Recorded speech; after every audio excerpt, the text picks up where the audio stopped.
10 लाख का lump sum investment ये करना चाहते हैं एचडीएफसी स्मॉल कैप 250 ईटीएफ में। तो इनके मन में सवाल है कि क्या ये 30 साल में लगभग 26% सीएजीआर से 100 करोड़ रुपए का बन सकता है। एक्सेल शीट लेकर के बैठना पड़ेगा, लेकिन कई बार लाइफ जो है वो एक्सेल शीट से नहीं चलती है। इन्होंने कैलकुलेशन लगाई है, मुझे लगता है कि ये सुनते हैं मुझे, और 30 साल में 1000 गुना हो जाता है। 26% से अगर आपका पैसा ग्रो करता है, मतलब 10 साल में 10 गुना, 20 साल में 100 गुना और 30 साल में 1000 गुना। बहुत अच्छा सवाल है ये। But at the same time मैं ये बोलूंगा कि 26% देखिए रिटर्न जनरेट करना for any kind of fund manager, भले वो मैं हूं या कोई भी हो, इट इज नॉट लेकिन यहाँ दैट पर इजी। फंड मैनेजर नहीं है, यहाँ पे इंडेक्स है और ईटीएफ है। तो वो मैं उसी पे आ रहा था, फंड मैनेजर हो या एक ऑर्गेनाइज्ड ईटीएफ हो, मतलब एक, ठीक है। देखिए आपको कंपेयर करना पड़ेगा एफडी से और बेंचमार्क से।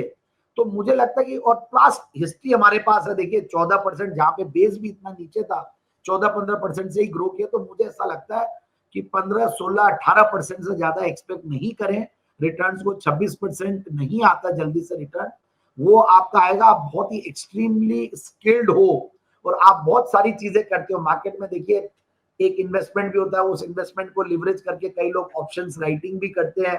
हमने ऐसे ट्रेडर्स और बहुत निपुण जो सालों से करते हैं और फुल टाइम यही काम करते हैं, वो लोग तो पैसा बनाते हैं, ऐसा नहीं कि नहीं बनाते, और 26% से भी ग्रो होता है। बट वो चीज क्या होती है, उसका एक रिस्क रिवॉर्ड रेशियो भी देखना पड़ता है और रिस्क एडजस्टेड रिटर्न्स भी देखना पड़ता है।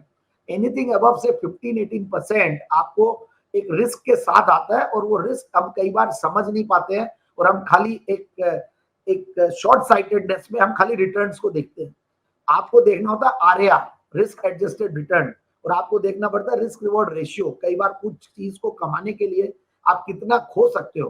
तो आई फील कि आप एक्सपेक्ट कीजिए 15-18% ही, उससे ज्यादा उम्मीद जल्दी से एक ईटीएफ से तो नहीं करें। बाकी ये जरूर है कि मैंने मेरे बेटे के अगर अकाउंट में मैंने अगर म्यूचुअल फंड्स लिए हैं, तो मैंने माइक्रो कैप और स्मॉल कैप ही ले रखे हैं सारे, इसमें कोई दो राय नहीं है। तो मैं भी जी यही देखता हूं कि ये रिटर्न्स आ जाए, 18% भी आ जाए, be the more than happy. जी बिल्कुल। 26 की उम्मीद करेंगे तो फिर एक्सेल शीट जो है वो आपके सिर पे चढ़ के बैठ जाएगा। उससे बेहतर है अपनी उम्मीदें हल्की रखें।